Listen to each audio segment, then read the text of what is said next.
Talk about low-budget flights, no food or movies? I'm out of here. I like running better. Welcome back, YouTube viewers, to another video. So yep, it's me talking about animated movies yet again. Yeah, I've been talking about animated movies for a while now. I mean, when I started this channel, it wasn't supposed to be about anything specific. I mean, that's why I did a video on SpongeBob recently, or I still do plenty of Sonic videos. I occasionally cover Marvel, but I should get back to Ninjago. That'd be fun. But I cover a lot of animated movies, but I don't know. I've been watching a lot of them, and I just have a lot to say. Specifically on the Inside Out series, because I just watched Inside Out 2 last week, right after I saw the first one for the first time, and I really enjoyed it. I thought it was great. And I wanted to make a video just talking about the villain of Inside Out 2, or antagonist, or whatever, Anxiety, which is, I will get to, but I thought, how about do that along with reviewing the two movies in general, and put it all into one nice video, one nice package of Inside Out. I might be a little late to the Inside Out hype train, I guess, but hey, I saw the movie when I saw it. I had no plans to see it originally. So, without further ado, let's do it to it. So, the first movie I did like a lot, but I think it's kind of overrated. If I had to put it on my Pixar ranking, because I've seen a few Pixar movies since I did that ranking, which I probably shouldn't have done that ranking when I did. I'd put it um hmm, it's above Finding Nemo, but below Wall-E. So it's an 85, I'd say. It's very good, but I couldn't call it great. Because yeah, the emotional ones work. It's funny. It's beautifully animated. It's really creative, and I don't personally relate to this movie, but I can understand how a lot of people would. And I think it was done very well in that regard. It just didn't quite connect with me, I guess, the way it does other people. I mean, it definitely deserved all the recognition it got. I'm glad this movie did so well, and it showed that even Pixar still had it in them, and it's too bad they didn't keep it up with their next. This came out after Monsters University, which, spoilers if you haven't seen my Pixar ranking, I really loved Monsters University. And this came out in between, but after this came Finding Dory, which was good, but very obviously a cash grab sequel. I mean, why else would you do a sequel to Finding Nemo? That's even more of a cash grab than doing a sequel to this, because okay, that's a bad example, because there's a lot of things you could do for a sequel to Inside Out, and they definitely delivered. I'd say that Inside Out 2 is better than the first. I'd give it a 90, which I'd actually give a lot of Pixar movies a 90, mostly from their golden age, because I think a lot of their movies back then just had that specific level of quality to them of not being perfect, because they just didn't quite hit with me, but they're still really great. And I'm glad that really surprised me when I saw Inside Out 2 last week. I was expecting to like it because I heard a lot of good things from it from YouTubers I like, and I enjoyed the first one, but I wasn't expecting to like it as much as I did. I think part of that might have been seeing it in theaters, but I thought this was a really well-made movie. I thought it was funnier than the original. It may not have been as creative, but I thought it still worked.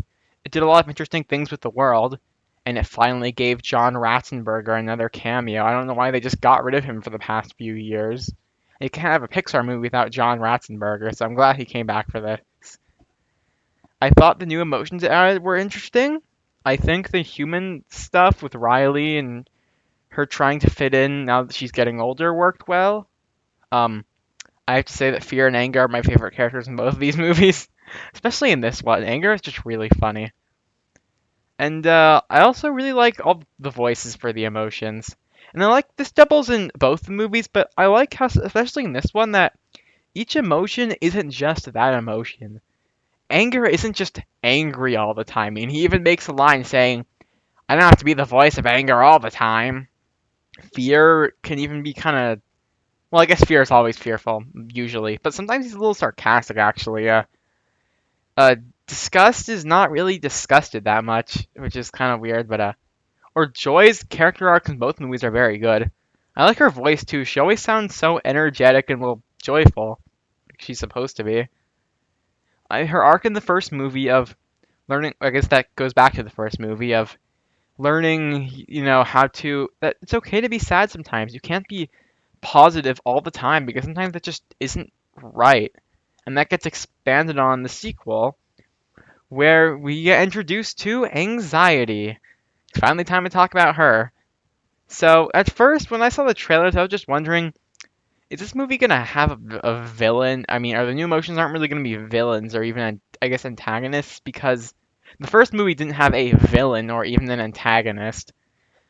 So I was a little surprised when this happened in theaters, but yeah, I thought it was done very well. I like how anxiety doesn't kick out the original emotions and make them suppressed emotions because she's mean to them or anything. Well, she does have these kinds of, I guess, villain expressions almost during some of her scenes. She never comes off as a villain. It's just that she's anxiety, and she's probably, aside from joy, the emotion that represents um, each emotion's respective emotion the most. During the whole thing, she's just constantly trying to plan everything.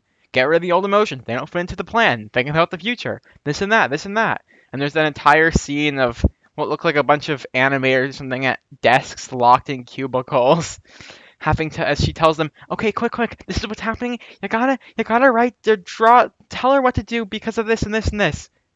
And the whole thing completely stresses Riley out until she eventually has her panic attack toward the end of the movie, which, huh, second animated movie I've seen to have a panic attack. Third movie I've seen to have a panic attack in general, and both the animated movies did it incredibly well, while the live action movie did not. I bet you know what those other two movies are, by the way. Yeah, other people have brought this up before. And yeah, I also like how, just much like the first movie, Joy learns to appreciate the other emotions that may come off as more negative than before. And at the end, as she tells anxiety, you don't get to choose who Riley is. Because your life can't be controlled by this fear of trying to plan for every single last thing in your entire life. That just doesn't work. And by the end, all the emotions are able to work together as anxiety's still there occasionally to see, oh, what can we plan for? What can we plan for? But she's also told to sit down and drink her anxiety. I thought that joke was funny, even though it's so simple. And calm down sometimes because Riley does not need to have anxiety all the time. I also like how it's shown that after the whole big plot is resolved in this movie, that Riley seems to be controlling her emotions more than they're controlling her, which I think is a pretty interesting idea. They'll probably do more with that in the third movie. I also liked how the other emotions, specifically embarrassment, aren't really on board with everything anxiety is doing. I mean, I guess Envy, who probably has the least lines and never really seems to envy anyone, and Boredom or Ennui, which when I saw the trailers, I thought, did they make that up? There's no way that's a real emotion, right?